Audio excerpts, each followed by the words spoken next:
मेरा नाम सतीश है। मैं एक बहुत ही गरीब परिवार में पैदा हुआ था।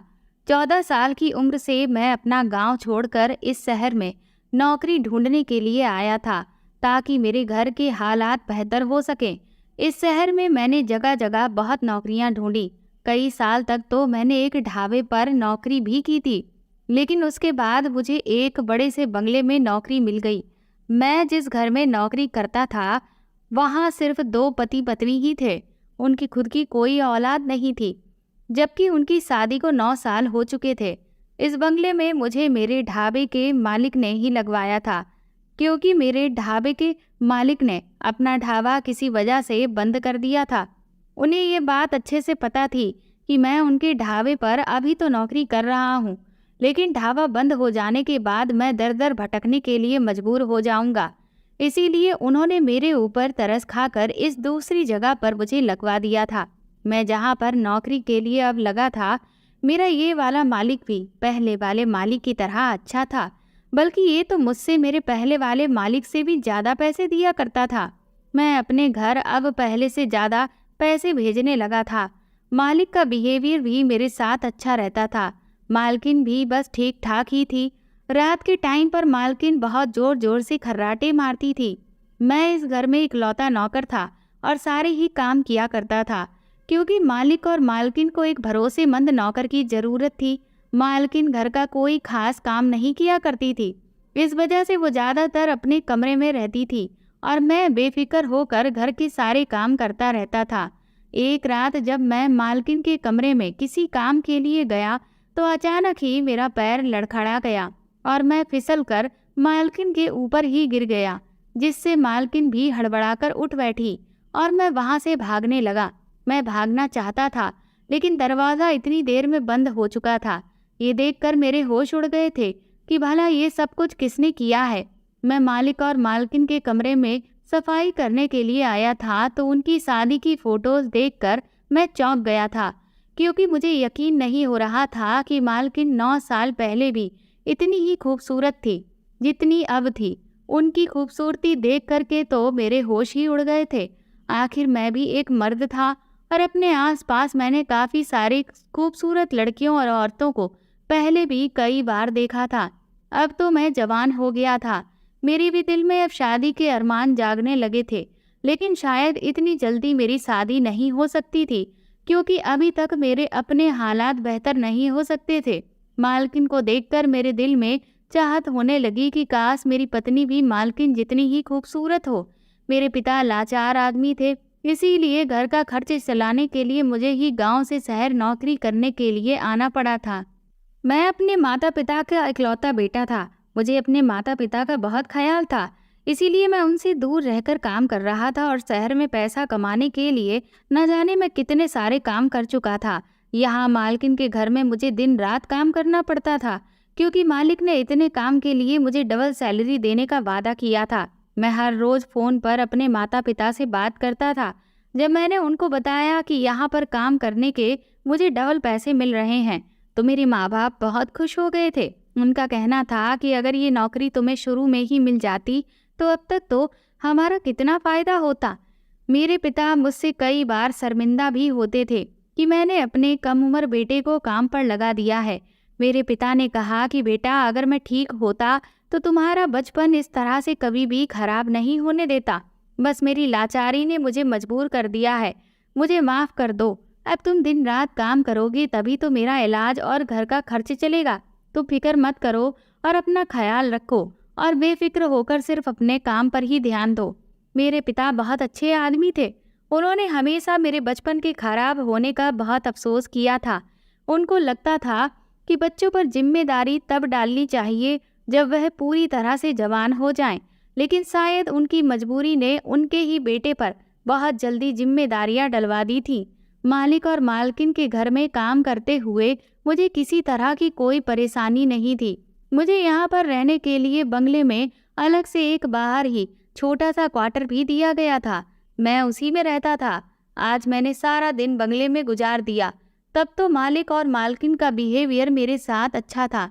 मालिक भी ज़्यादातर घर में ही रहते थे। अपने ऑफिस का काम बहुत ज़्यादातर वो घर से ही किया करते थे। मालकिन की फोटोज घर में काफ़ी जगह पर लगी हुई थी। मैं जब जब मालकिन की फ़ोटो देखता तो मालिक मुझे अजीब अजीब नज़रों से देखते थे। मैंने पलट कर देखा तो मुझे शर्मिंदगी का एहसास हुआ था, लेकिन मैं अपनी इस आदत से मजबूर था। मालकिन इतनी ज़्यादा खूबसूरत थी कि मैं उनकी फ़ोटो को देखता तो बस देखता ही रह जाता था। मगर शायद अब की बार देर हो चुकी थी। मैं घर की साफ सफाई करने के बाद किचन में खाना बनाने के लिए आ गया था और खाना बनाने में बिजी हो गया था। तभी वहाँ पर मालकिन आ गई। आज मैंने मालकिन को किचन में पहली बार देखा था, क्योंकि सुना था कि मालकिन ज़्यादा घर के काम नहीं करती, वो ज़्यादातर अपने कमरे में ही रहती है। इसीलिए तो उन्हें हमेशा ही परमानेंट नौकर की ज़रूरत रहती है। मालकिन को इतने करीब से देखकर मुझे एहसास हुआ कि वो अभी भी पहले जितनी ही खूबसूरत है, और उन्हें देखकर कोई नहीं कह सकता है कि उनकी शादी को 9 साल हो चुके हैं। मालकिन ने किचन में आते ही मुझसे पानी मांगा और उन्होंने कहा, रामू, जरा मुझे एक गिलास जूस बना दो। मैं उनकी इस बात पर चौंक गया था, क्योंकि ये मेरा नाम नहीं था। मैंने मालकिन से कहा, मेरा नाम तो सतीश है। मैंने नज़रें उठाकर मालकिन की तरफ देखा तो वह भी हैरान रह गई थी, क्योंकि वह एक बहुत खूबसूरत और पढ़ी लिखी औरत थी। मैंने जल्दी से जूस को गिलास में करके उन्हें जूस का गिलास दिया। जूस का गिलास लेते हुए वो काफ़ी शर्मिंदा हो गई थी और कहने लगी, ओह सॉरी, मुझे नहीं पता था कि तुम्हारा नाम सतीश है। मैंने समझा था कि तुम वही पुराने वाले नौकर हो। तब मालकिन भी मेरे चेहरे की तरफ गौर से देखने लगी। ये सुनकर मैं मुस्कुरा दिया था। वो कहने लगी कि तुम्हारी अभी उम्र तो ज़्यादा नहीं है, अभी तो तुम काफ़ी उम्र के हो। मैं इतनी देर में मालकिन से कुछ कहने ही वाला था कि तभी मालिक अचानक किचन के दरवाजे पर आकर रुक गए। पता नहीं क्यों वह मुझे घूरते रहते थे और अब भी वह घूर ही रहे थे। मैंने मालिक को दरवाजे पर देखा और उनसे कहा कि मालिक, आपको कुछ चाहिए क्या? मेरी ये बात सुनकर मालिक के चेहरे पर और भी बल पड़ गए थे और वह मुझे काट खाने वाले अंदाज में कहने लगे, ये तुम्हारा घर नहीं है, मेरा घर है, इसलिए मुझ पर हुकूमत मत चलाओ। मुझे क्या करना है क्या नहीं, ये फैसला मैं तुमसे पूछकर नहीं करूँगा। ये सुनकर मैं बहुत शर्मिंदा हो गया था। मुझे तो पता ही नहीं था कि मालिक मेरी बात का इतना बुरा क्यों मान सकते हैं, क्योंकि वैसे तो मालिक का बिहेवियर मेरे साथ बहुत अच्छा रहता था, लेकिन जहाँ बात मालकिन की आती थी तब वह मुझ पर बहुत ज़्यादा गुस्सा करते थे। इससे पहले कि मैं मालिक को कोई और जवाब देता, मालकिन मालिक की तरफ बढ़ी और उनसे कहा, इस बेचारे का ये मतलब नहीं था, तुम इसकी बात का गलत मतलब निकाल रहे हो। प्लीज़ राजीव, नौकरों के साथ अच्छा बिहेव किया करो, वरना किसी दिन ये नौकर भी चला जाएगा। तुम्हें याद है, पिछले वाला नौकर भी हमें खुद ही छोड़कर चला गया था। मालकिन ने ये बात मालिक से बहुत ही धीरे से कही थी, मगर मैंने सुन ली थी। मालिक ने मेरी तरफ देखा और कहा, सतीश, रात को तुम जल्दी मत सोना, मुझे तुमसे एक काम है। ये कहकर मालिक मालकिन के साथ चले गए थे, जबकि मैं जल्दी जल्दी खाना बनाने में लग गया था। मगर मेरा दिमाग बार बार इस बात पर था कि इससे पहले नौकर के साथ ऐसा क्या हुआ था जो वो यहाँ से काम छोड़कर चला गया था। कहीं कुछ ऐसा वैसा तो नहीं था। मैं काफ़ी देर तक यही सब सोचता रहा था। तब तक खाना बन गया। अगले दिन खाने में क्या बनाऊं, इसके लिए मैं सब्जी खरीदने निकल गया। अभी मैं वहाँ पर खड़े होकर सब्जी खरीद ही रहा था कि तभी एक आदमी मेरे पास आया और बोला, तुम्हारा नाम सतीश है ना? तुम राजीव जी के यहाँ काम करते हो ना? मैंने हैरानी से उस आदमी को देखा कि वो तो मेरे बारे में सब जानता था, पर मैं उसके बारे में नहीं जानता था। मैंने उससे कहा, जी हाँ, लेकिन आप कौन? तो वह मुस्कुराकर कहने लगा कि दरअसल मैं भी पहले उस बंगले में काम करता था। उसकी ये बात सुनकर मेरी आंखें बड़ी बड़ी हो गईं। फिर वो मुझसे बोला, और तुम्हारे साथ सब कुछ वहाँ ठीक तो है ना? मैंने हैरत से कहा कि हाँ, मेरे साथ तो सब कुछ ठीक है, भला मेरे साथ कुछ क्यों होगा? तो वह मुस्कुराते हुए कहने लगा कि शायद अभी तुम्हें वहाँ ज़्यादा दिन नहीं हुए होंगे, कुछ दिन रुको, तुम्हें खुद पता चल जाएगा कि वहाँ तुम्हारे साथ क्या होगा। मैंने उससे कहा कि लेकिन मुझे बताओ तो सही कि तुम्हारी इस बात का मतलब क्या है? तो वो कहने लगा कि अगर तुम गलत नीयत के इंसान होगे फिर तो तुम्हें बहुत मज़ा आने वाला है। वैसे एक बात कहूँ, मालकिन है सच में बहुत खूबसूरत। इतनी हसीन औरत मैंने तो अपनी ज़िंदगी में कभी नहीं देखी। इतना कहकर वो वहाँ से चलता बना, लेकिन मुझे कुछ भी समझ नहीं आ रहा था कि आखिर वो इस तरह की बात करके क्यों गया। मैं सोच विचार करते हुए घर लौट आया था, लेकिन मेरी उलझन खत्म नहीं हो रही थी। खाना खाने का वक्त हो गया था, इसीलिए मैंने उन लोगों के लिए टेबल पर खाना लगाया। कुछ देर में वो लोग खाना खा चुके थे, तो फिर मैंने भी किचन में बैठकर खाना खा लिया। खाना खाने के बाद मेरी माँ की कॉल आ गई और मैं उनसे बात करने में बिजी हो गया। मैं अपनी माँ को अपने हाल चाल बता रहा था और बोल रहा था कि मैं आज दिन भर क्या क्या किया है। मैं फ़ोन पर बात कर ही रहा था कि तभी मुझे किसी की नज़रों का एहसास हुआ। मैंने मुड़कर जब दरवाजे की तरफ देखा तो मैं हक्का बक्का रह गया था, क्योंकि दरवाजे पर मालिक खड़े हुए थे और मुझे ऐसी नज़रों से घूर रहे थे जैसे मैंने उनका बहुत बड़ा नुकसान कर दिया हो। मैं एकदम ही डरकर फ़ोन काट दिया और मैं फ़ौरन दरवाजे पर मालिक के पास चला गया। मैंने मालिक से कहा, जी मालिक, आपको क्या काम है?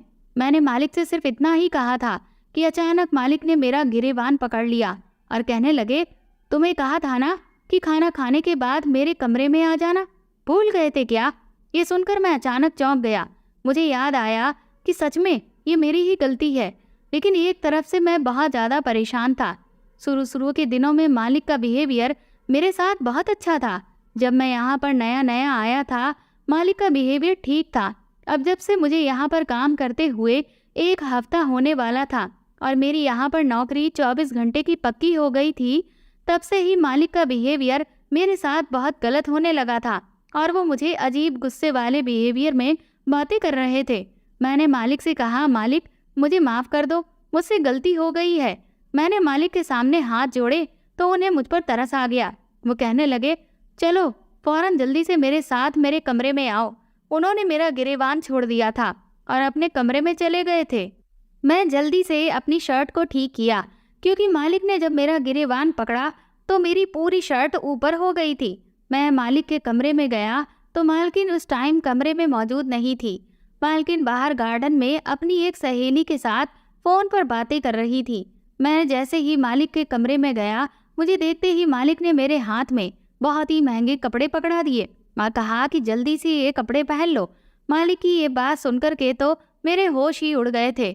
भला मालिक मुझसे इतने महंगे कपड़े पहनने के लिए क्यों कह रहे थे? क्योंकि कपड़ों को देखकर साफ जाहिर हो रहा था कि वो महंगे हैं। मुझे लगा कि शायद ये मालिक के ही कपड़े होंगे, लेकिन ये कपड़े तो बिल्कुल नए थे। उनकी हालत बता रही थी कि इन्हें एक बार भी पहना नहीं गया है। मैंने कहा, क्या मतलब मालिक? तो मालिक ने हाथ की तरफ इशारा किया और कहा, जल्दी से अपने कपड़े चेंज करो। ये सुनकर तो मैं घबरा गया था। मैंने फिर से कहा, लेकिन क्यों मालिक? मैं आपके ये इतने महंगे कपड़े नहीं पहन सकता। मालिक ने जल्दी से अपने हाथ आगे बढ़ाए और मेरी शर्ट के बटन खोलने लगे। कहने लगे, तुम्हें ये कपड़े हर हाल में पहनने ही होंगे, क्योंकि आज तुम्हारी सुहाग रात है और तुम्हें दूल्हा बनकर अपनी दुल्हन के कमरे में जाना है। ये बात सुनकर मैं तो हक्का बक्का रह गया था। मुझे तो लग रहा था कि मेरे मालिक का दिमाग खराब हो गया है। भला मालिक ये कैसी बातें कर रहे थे? वो मेरी शादी किसी लड़की से करवा रहे थे और मुझे अभी तक कुछ पता ही नहीं था। और फिर मेरी शादी किससे करवाई जा रही थी, वो भी मुझे बिना बताए। इतनी जल्दबाजी में मेरी तो कुछ भी समझ में नहीं आ रहा था। ये बात मैंने मालिक से पूछी तो वो कहने लगे, तुम अपनी मालकिन के पति हो और तुम्हें तैयार होकर उनके कमरे में जाना है। मालिक की बात सुनकर मैं दंग रह गया था और पूरी तरह से घबरा गया। मेरा मन किया कि मैं यहाँ से भाग जाऊँ, लेकिन मैं कहाँ जाता?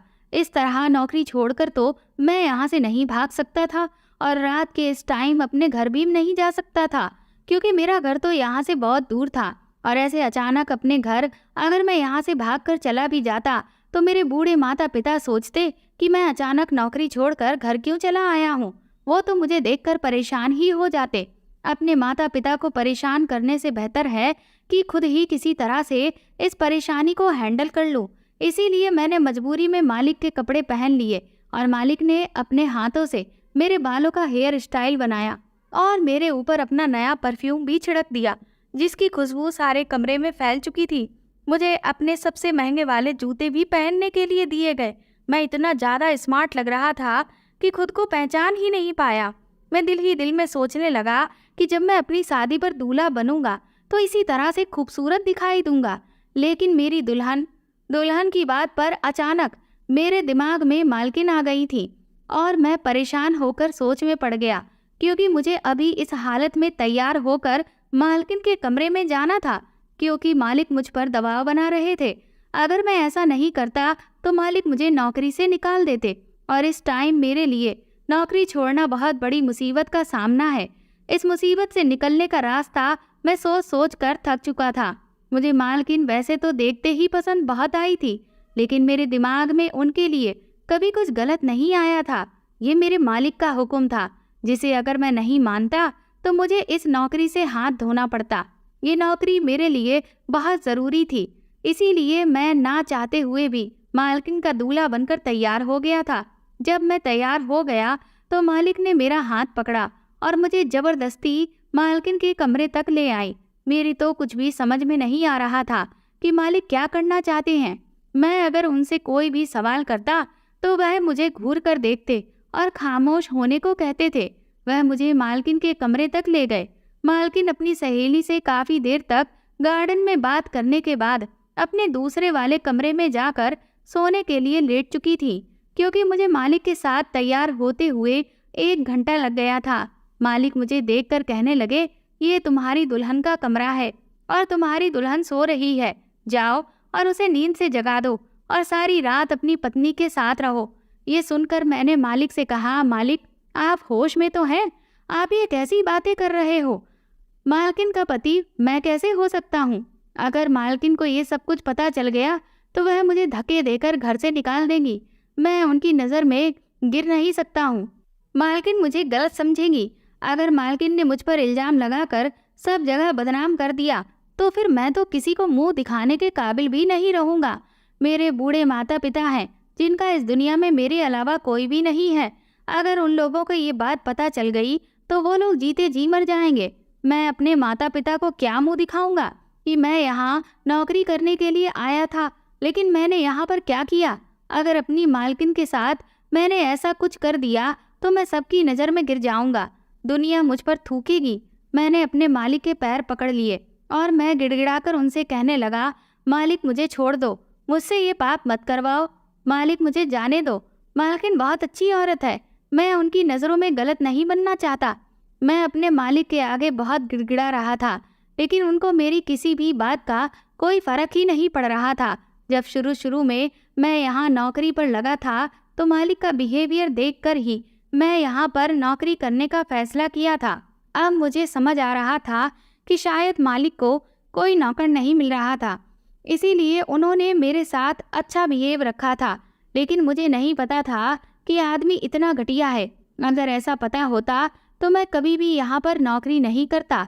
अब मुझे अच्छे से समझ आ गया था कि मालिक का पुराना नौकर मुझे उस तरह की बातें क्यों कह रहा था, क्योंकि इन्होंने उससे भी मालकिन के साथ ये सब कुछ करवाया होगा। आज मुझे इस घर में नौकरी करने पर बहुत अफसोस हो रहा था। मालिक ने मुझे ज़मीन से उठाया और मेरे आंसू साफ करके कहने लगे, देखो तुमने अपना सारा हुलिया खराब कर लिया है। पता है तुम्हारी मालकिन को बदसूरत लड़के बिल्कुल भी पसंद नहीं हैं और इस टाइम तुम बहुत ज़्यादा हैंडसम लग रहे हो। चलो शाबाश। ये कहकर उन्होंने अपने हाथों से मेरे कपड़े ठीक किए और मुझे अंदर जाने का इशारा करने लगे। मैं हैरानी से मालिक के चेहरे की तरफ देख रहा था। मुझे समझ नहीं आ रहा था कि इस आदमी को हो क्या गया है। ये मुझे अपनी पत्नी के पास खुद अपनी मर्जी से उसके साथ रात गुजारने के लिए भेज रहा था। ऐसा तो मैंने अपनी ज़िंदगी में कहीं भी नहीं देखा था। यह आदमी आखिर ऐसा क्यों कर रहा था? कोई अपने नौकर को भी इस तरह से अपनी पत्नी के कमरे में भेज सकता है क्या? मैं अभी यही सब कुछ खड़ा हुआ सोच रहा था कि मालिक ने कहा, जाओ जल्दी से अंदर जाओ, तुम्हारी पत्नी तुम्हारा इंतज़ार कर रही है। अगर तुमने मेरी पत्नी के साथ सारी रात गुजार ली तो मैं सुबह तुम्हें एक बहुत बड़ा इनाम दूंगा। मालिक को ये बात बहुत अच्छी तरह से पता थी कि मैं एक गरीब नौकर हूँ। शायद वह मुझे पैसे का लालच दे रहे थे कि मैं लालच में आकर उनकी पत्नी का पति बनने के लिए तैयार हो जाऊं, मगर मुझे पैसों का लालच बिल्कुल भी नहीं था। इसलिए मैंने मालिक से कहा कि मुझे पैसों का लालच मत दीजिए। मुझे एक औरत की इज्जत बहुत प्यारी है। जैसा आप मुझे करने को कह रहे हैं मैं वैसा बिल्कुल भी करने वाला इंसान नहीं हूँ। मैं औरतों की बहुत इज्जत करता हूँ। कभी मैंने औरतों को आँख उठाकर तक नहीं देखा है। ये सुनकर मालिक को गुस्सा आ गया और उन्होंने मेरे कान में कहा, तो फिर तुम तैयार हो जाओ, क्योंकि आज और इसी वक्त मैं तुम्हें यहाँ से धक्के मारकर निकालने वाला हूँ और अगर यहाँ से नहीं निकलना चाहते हो तो फिर तुम्हें कमरे में जाना होगा और वो सब करना होगा जो मैं कह रहा हूँ। ये कहते ही मालिक ने कमरे का दरवाज़ा खोला और मुझे अंदर धक्का दे दिया। मैं सीधा बेड पर मालकिन के ऊपर जा गिरा था, जो बेड पर करवट लिए सो रही थी। मालिक ने मुझे इतनी जोर से धक्का दिया कि मैं संभल भी नहीं पाया था, क्योंकि मालिक जिम किया करते थे और वह बहुत ताकतवर थे, जबकि मैं एक दुबला पतला सा लड़का था। जब तक मैं संभलता तब तक बहुत देर हो चुकी थी। मैं दौड़कर दरवाजे की तरफ गया तो मालिक बाहर से दरवाजे को बंद कर चुके थे। ये देखकर मैं परेशान सा हो गया था और मैं कमरे का दरवाज़ा जोर जोर से बजाना शुरू कर दिया था। मैंने मालिक से चिल्ला चिल्ला कर कहा, मालिक दरवाज़ा खोलो, लेकिन दरवाज़ा नहीं खुला। वह हैरान और परेशान होकर मालकिन की तरफ देख रहा था। उन्होंने मेरी तरफ देखा तो वो भी हक्का बक्का रह गई थी। वो कहने लगी कि तुम मेरे कमरे में इस टाइम पर कर क्या रहे हो और तुमने ये कैसे कपड़े पहने हुए हैं? तुम क्या कहीं पर जा रहे हो या फिर कहीं से आए हुए हो? ये कहते हुए मालकिन अपने बिस्तर पर से उठकर खड़ी हो गई थी और फिर वो मेरी तरफ बढ़ने लगी। आज की रात मुझे अपनी ही मालकिन के साथ गुजारनी थी। ये सोचकर ही मेरा शरीर कांप रहा था और मैंने मालकिन से कहा कि प्लीज़ मालकिन, मुझे माफ़ कर देना, मुझे गलत मत समझना। ये कहकर मैं दरवाजे से लगकर खड़ा हो गया था और मेरी नज़रें झुकी हुई थी। मुझे बहुत डर लग रहा था। रात के इस टाइम पर मैं एक औरत के कमरे में बंद था। मालकिन मेरे ऊपर किसी भी तरह का इल्ज़ाम लगा सकती थी, मर्द जितना भी नेक और शरीफ क्यों ना हो, लेकिन औरत को उसके ऊपर इल्ज़ाम लगाते हुए देर नहीं लगती और फिर लोग भी इस इल्ज़ाम को सच मान लेते हैं। यही सब कुछ सोचते हुए मैं थर-थर काँप रहा था। मैंने फिर से दरवाजे को भी बजाना शुरू कर दिया। मालिक प्लीज़ दरवाज़ा खोल दो, मुझे यहाँ से बाहर निकाल दो। मैं ज़ोर ज़ोर से दरवाज़ा पीटने लगा था ताकि मालिक का जुनून ख़त्म हो जाए और वो दरवाज़ा खोल दे, मगर मालिक ने दरवाज़ा नहीं खोला। दरवाज़ा पीट पीट कर मैं थक गया था। इधर मेरे हाथ भी दुख चुके थे। मालकिन तो खामोशी से एक तरफ खड़ी हुई थी। मैंने नोटिस किया था कि उनकी आंखों में भी आंसू हैं। थोड़ी देर के बाद मालकिन मेरी तरफ बढ़ी और मैं जल्दी से उनके सामने हाथ जोड़ लिए कहा कि मालकिन, आप मेरे करीब मत आइए, मैं आपको कुछ नहीं करूँगा। मुझे मालिक ने ज़बरदस्ती आपके कमरे में भेजा है। मैं यहाँ नहीं आना चाहता था। अब की बार तो मैं रोने लग गया था, क्योंकि मैं नहीं चाहता था कि मालकिन मुझे गलत समझे। मैं अपने चेहरे को अपने हाथों में छुपा लिया। मैं इस कमरे से बाहर जाना चाहता था किसी भी तरह से, इसीलिए मालकिन से कह रहा था कि वह मुझे इस कमरे से निकाल दें और मैं अपनी मर्जी से यहाँ नहीं आया हूँ। मुझे आपके पति ने इस कमरे में भेजा है। मालकिन ने कहा, मुझे पता है तुम इस टाइप की नहीं हो। मैं बहुत शर्मिंदा हो रहा था और मालकिन से कह रहा था कि प्लीज़ मुझ पर कोई इल्ज़ाम मत लगाना। मालकिन मेरे करीब आई और उन्होंने मुझे तसल्ली दी। वो कहने लगी, डरो नहीं, पर मुझे समझ नहीं आ रहा था कि मैं क्या करूं। मुझे डर था कि कहीं मालकिन भी मालिक की तरह मुझे फंसा ना दे। मालकिन मुझे छूने की कोशिश कर रही थी। मैंने जल्दी से मालकिन को रोक दिया और उन्हें कहा कि प्लीज़ आप मुझे गलत मत समझना। ये सुनकर मालकिन ने अपना हाथ रोक लिया।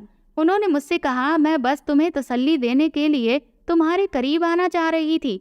मैं जानती हूँ तुम्हारे मालिक अब सुबह को ही ये दरवाज़ा खोलेंगे, इसीलिए तुम्हें होश से काम लेना होगा और अपनी हालत ठीक करनी होगी। मालकिन की बातें सुनकर मैंने अपने चेहरे को जल्दी से साफ किया, मगर मैं उनकी परवाह नहीं की। मैंने मालकिन से कहा, आप मेरी हालत की परवाह मत करो, आप बस मालिक से एक बार ये कह दो कि वो दरवाज़ा खोल दें। मैं अपना सामान पैक करके यहाँ से चला जाऊँगा और कल से नौकरी पर भी नहीं आऊँगा। मैं गरीब इंसान हूँ, मैं किसी मुसीबत में नहीं फंसना चाहता। मैं नहीं चाहता कि मेरे माता पिता को मेरी शर्मिंदगी उठानी पड़े। ये सुनकर मालकिन ने कहा, लेकिन सुबह तक तुम्हारा मालिक ये दरवाज़ा नहीं खोलेंगे। मैं अपने पति को अच्छी तरह से जानती हूँ।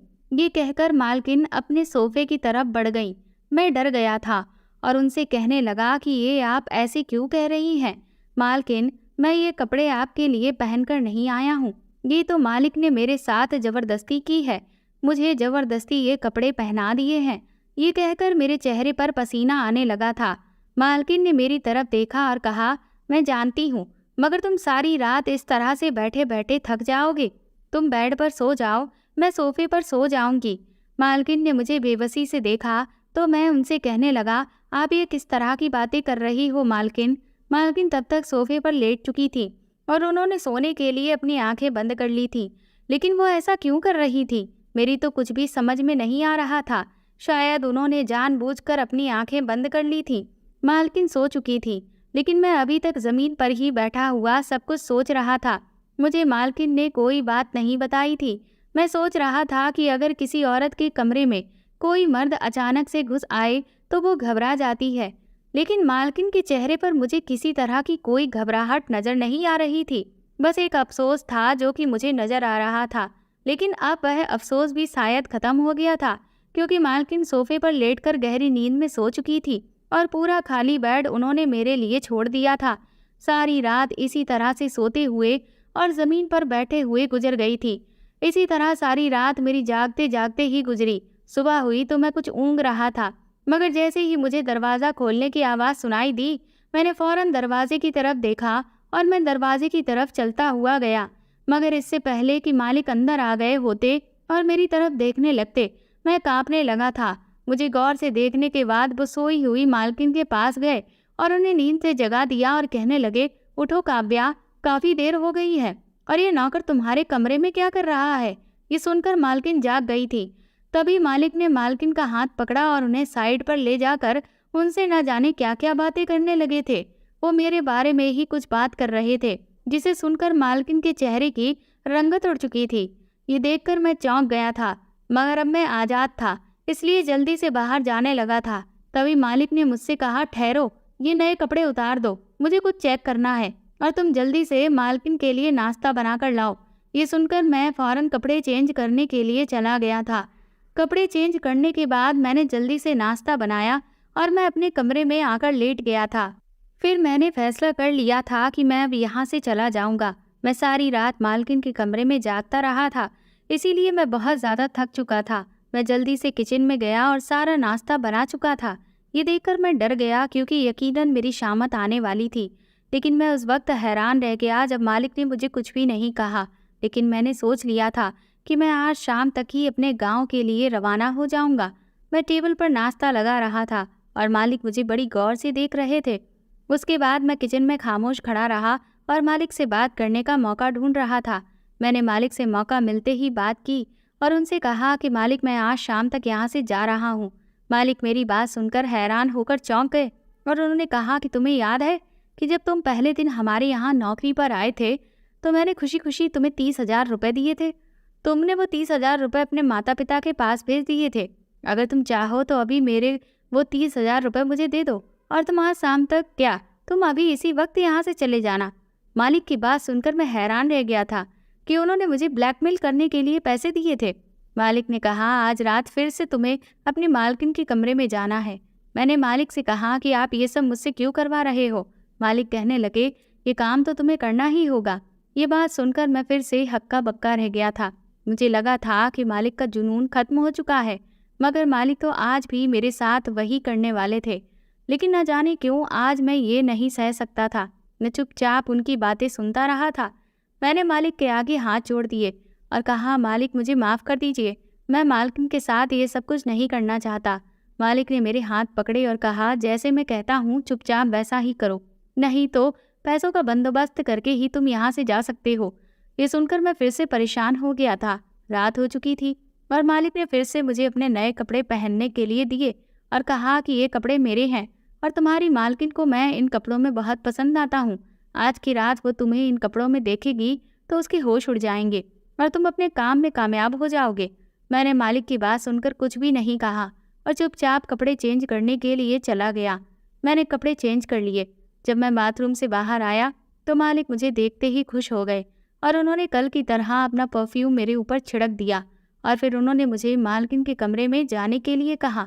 मैं आज फिर मालकिन के दूसरे वाले कमरे में आ गया था और अपना मुंह लटका कर उनके कमरे में चला आया। आज मालकिन जाग रही थी। ना जाने क्यों आज मेरे अंदर हिम्मत नहीं थी। मैं चुपचाप बैठ गया और अपने सर को झुका लिया। मुझे याद था कि जब मैं कमरे में आ रहा था तब मालिक ने धीरे से मेरे कान में कहा कि कल तो तुम होश में थे, लेकिन आज तुम अपने होश में नहीं रहोगे, क्योंकि जो परफ्यूम मैंने तुम्हारे ऊपर लगाया है वो कल वाला परफ्यूम नहीं था, वो बहुत तेज परफ्यूम था। जिसकी खुशबू से तुम्हें नशा चढ़ गया है और अब तुम नशे में हो और आज की रात तुम मेरी पत्नी के साथ हसीन बनाकर ही रहोगे। आज मैं देखूंगा कि मेरी पत्नी कितनी इज्जतदार और शरीफ औरत है। मैं कमरे में आकर बैठ चुका था। मालकिन मुझे घूर घूर कर देख रही थी। मैं बहुत शर्मिंदा हो रहा था। मेरे कानों में मालिक की आवाज़ गूंज रही थी कि ये कपड़े तुम्हारी मालकिन को बहुत पसंद हैं। आज की रात वो तुम्हें इन कपड़ों में देखकर अपने होश खो बैठेगी। आज मैं मालकिन के सामने शर्मिंदा हो रहा था। इसी तरह से सारी रात गुजर गई थी। मालकिन काफ़ी रात तक मुझे देखते देखते सोफे पर जाकर सो गई थी और मैं भी ना जाने कब नींद में चला गया। सुबह जब मेरी आँख खुली तो मैंने देखा कि अभी तक मालकिन सोफे पर ही सोई थी और खुद को मैंने जब बेड पर देखा तो मैं घबराकर उठ गया। मैं उठते ही सबसे पहले दरवाज़ा खोलने की कोशिश करने लगा तो दरवाज़ा नहीं खुला। सुबह हो चुकी थी और मेरी बेहोशी काफ़ी हद तक ख़त्म हो चुकी थी। मैं बहुत ज़्यादा परेशान हो रहा था। फिर मैंने ज़ोर ज़ोर से दरवाज़ा बजाना शुरू कर दिया। मालकिन दरवाजे के शोर से उठकर बैठ गई थी। तभी मालिक ने दरवाज़ा खोल दिया। मैं जल्दी से बाहर निकल गया और मालिक मुझ पर हंसने लगे। मैंने मालिक के हंसने की परवाह नहीं की। आज भी मैं मालकिन की इज्जत की हिफाजत करने में कामयाब हो चुका था। मेरे लिए ये सब बहुत ज़रूरी था। मैं फ़ौरन बाथरूम में गया और जाकर सबसे पहले मैंने कपड़े चेंज किए और अपने कपड़े पहन लिए। उसके बाद मैं किचन में जाकर नाश्ता बनाने लगा। मैंने सोच लिया था कि आज मालिक अपने कमरे में जाएंगे और मैं फ़ौरन ही जाकर इस बारे में मालिक से बात करूंगा और इनसे कहूँगा कि मुझे ये नौकरी नहीं करनी। प्लीज़ मुझे यहाँ से जाने दीजिए। मैं किसी बड़ी मुसीबत में नहीं फंसना चाहता था। तभी अचानक मुझे मालकिन के कमरे से ज़ोर ज़ोर से किसी के चिल्लाने की आवाज़ आने लगी। मालकिन मालिक से लड़ रही थी। किशोर की आवाज़ सुनकर मैं मालकिन के कमरे की तरफ गया। खुले दरवाजे से मैं मालिक और मालकिन को लड़ते हुए देखने लगा। मैंने उन दोनों की बातें सुन ली थी। मालकिन मालिक से कह रही थी, तुमने हर नौकर के साथ ऐसा ही सुलूक किया है। वो तो अच्छा है कि कोई भी नौकर मेरे साथ कुछ गलत नहीं करता, नहीं तो मैं ना जाने कितनी बार अपनी इज्जत गवा चुकी होती। नौकर ही तुम्हारा ऐसा बिहेवियर देखकर घर से भाग जाते हैं, लेकिन तुम अपनी हरकतों से बाज नहीं आते। मालकिन ने मालिक को गिलास में पानी दिया और उन्हें कहा कि ये दवाई खा लो। मालिक दवाई खाने के लिए मना कर रहे थे। मालकिन ने उनके साथ ज़बरदस्ती करके उनको दवाई खिला दी। मालिक को चक्कर आने लगे और मालकिन ने उन्हें पकड़कर बेड पर लिटा दिया। मालिक सो चुके थे। मैं ये देखकर मालकिन के कमरे के अंदर चला गया था। मालकिन मुझे देखते ही कहने लगी, आओ सतीश, मैं तुम्हारा ही इंतज़ार कर रही थी और उन्होंने मुझे कहा कि मैं तुमसे एक बात करना चाहती हूँ। तुम पहले हम दोनों के लिए चाय बना कर लाओ। ये सब देखकर मेरा दिमाग तो पूरी तरह से बंद हो चुका था, इसलिए मैंने उनकी बात पर गौर नहीं किया। फिर वो मुझसे कहने लगी, सुना नहीं तुमने, 2 कप चाय बना कर लाओ। हम दोनों साथ बैठकर चाय पियेंगे और बातें करेंगे। फिलहाल मैंने मालकिन से कोई सवाल नहीं किया और मैं फ़ौरन चाय बनाने के लिए चला गया था। चाय बनाकर मैं मालकिन के आगे ले आया। मालकिन ने कहा, बैठ जाओ। मैं बैठ गया। मालकिन ने कहा, चाय पियो, और मालकिन के सामने बैठकर मैं चाय पीने लगा। फिर मालकिन ने मुझे अपनी कहानी सुनानी शुरू कर दी। मालकिन ने कहा कि तुम सोचते हो कि ये कैसा आदमी है और अपनी पत्नी को नौकर के हवाले क्यों करना चाहता है। यह आदमी मेरा पति ज़रूर है, लेकिन पिछले 2 साल पहले मेरे पति का एक्सीडेंट हो गया था, जिसकी वजह से उनकी याददाश्त चली गई थी। मेरे पति मुझे दीवानों की तरह प्यार किया करते थे। मेरे पति को बर्दाश्त नहीं था कि मैं किसी भी मर्द के साथ रहूं। शुरू से ही उनका मुझ पर शक रहता था। जिस दिन उनका एक्सीडेंट हुआ, मैं अपने पति को अपने एक दोस्त के साथ मिलकर उन्हें अस्पताल ले गई थी, क्योंकि मेरा तो इस दुनिया में कोई नहीं है। मेरे पति जैसे ही होश में आए तो उन्हें पागलपन जैसी हालत में भी मुझ पर शक होने लगा था। धीरे धीरे इलाज से मेरे पति ठीक तो हो गए, लेकिन उनके अंदर अभी पागलपन वाली बातें कुछ रह गई हैं, और यही वजह है कि वो घर में आने वाले हर मर्द पर मुझे लेकर शक करता है। उसको लगता है कि हर मर्द के साथ मैं आराम से एडजस्ट हो सकती हूँ। घर में ऐसे काफ़ी सारे नौकर आ चुके हैं जिनको बहुत ज़बरदस्ती डरा धमका कर मेरे कमरे में भेज देता है वो, और ये साबित करना चाहता है कि मैं दूसरे मर्द के साथ भी रिश्ते बना सकती हूँ। ये सब कुछ मेरे पति की बीमारी का ही एक हिस्सा है। वो इसीलिए सब कुछ करते हैं। वैसे मेरा पति बहुत अच्छा इंसान है, उनके अंदर कोई बुराई नहीं है, बस उनकी शक वाली बात ने उनको उनकी बीमारी में भी नहीं छोड़ा है। मालकिन की बातें सुनकर मैं हैरान रह गया था। मेरे मालिक दिमागी तौर पर बीमार थे और मैं उनको गलत समझ रहा था। फिर मालकिन ने मुझसे कहा कि तुम्हें अपने मालिक का बहुत ख्याल रखना होगा, तुम्हें उनको दवाइयाँ टाइम पर देनी होंगी। मैं चाहती तो किसी औरत को भी नौकरी पर रख सकती थी, लेकिन शायद कोई भी औरत मेरे साथ मिलकर मेरे पति का ख्याल नहीं रख सकती। आज तक मैंने ये सच्चाई इसीलिए किसी को नहीं बताई क्योंकि कोई भी नौकर मेरी बात सुनने से पहले ही यहाँ से भाग जाता है, क्योंकि वो सब ही मेरा फ़ायदा उठाने की कोशिश करते हैं और मैं उनको मार पीट कर भगा देती हूँ। अगर उस रात तुम भी मेरे साथ कुछ करने की कोशिश करते तो मैं तुम्हें भी मारती और तुम भी फिर अगले दिन नौकरी छोड़कर चले जाते। कोई मर्द ऐसा नहीं होता जो औरत का फ़ायदा ना उठाए, मगर तुम बिल्कुल भी ऐसे नहीं हो। मालकिन ने बताया कि तुम्हारे मालिक का 10 महीने तक लगातार इलाज करवाना पड़ेगा और उसके बाद वो बिल्कुल ठीक हो जाएंगे, ऐसा डॉक्टर ने कहा है। मुझे भी इधर पैसों की ज़रूरत थी।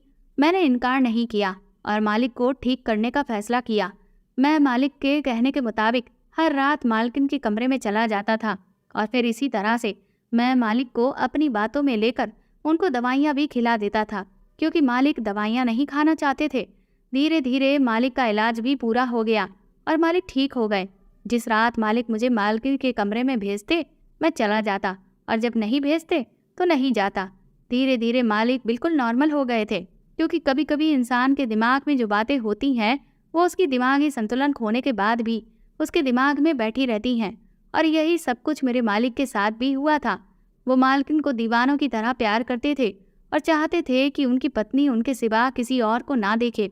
यही बात एक्सीडेंट के बाद भी मालकिन और उनके दोस्त को साथ देखने के बाद मालिक के दिमाग में फिर से आ गई थी और उन्होंने मालकिन को गलत साबित करने का ठान लिया था।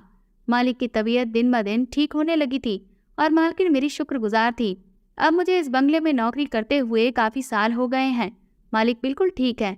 मालकिन मुझ पर बहुत भरोसा करते हैं और उन्होंने मेरे साथ साथ मेरे परिवार की भी बहुत मदद की है। अब तो मेरी भी शादी हो चुकी है। मेरी शादी मालिक और मालकिन ने ही एक गरीब लड़की के साथ करवा दी थी। हम दोनों पति पत्नी मिलकर इस बंगले में काम करते हैं। मैं अपनी ज़िंदगी से अब काफ़ी खुश हूँ और मालिक का बहुत ख्याल रखता हूँ। शायद मेरे खुश रहने की वजह मेरी नीयत है, क्योंकि कभी भी मेरी नीयत मालकिन पर खराब नहीं हुई थी। इसी वजह से मालिक भी ठीक हो सके और मालकिन के साथ भी कुछ गलत नहीं हुआ। तो दोस्तों, आपको ये कहानी कैसी लगी हमें कमेंट करके ज़रूर बताएं और प्लीज़ इस कहानी को ज़्यादा से ज़्यादा शेयर और लाइक करके मेरे चैनल को सपोर्ट करें।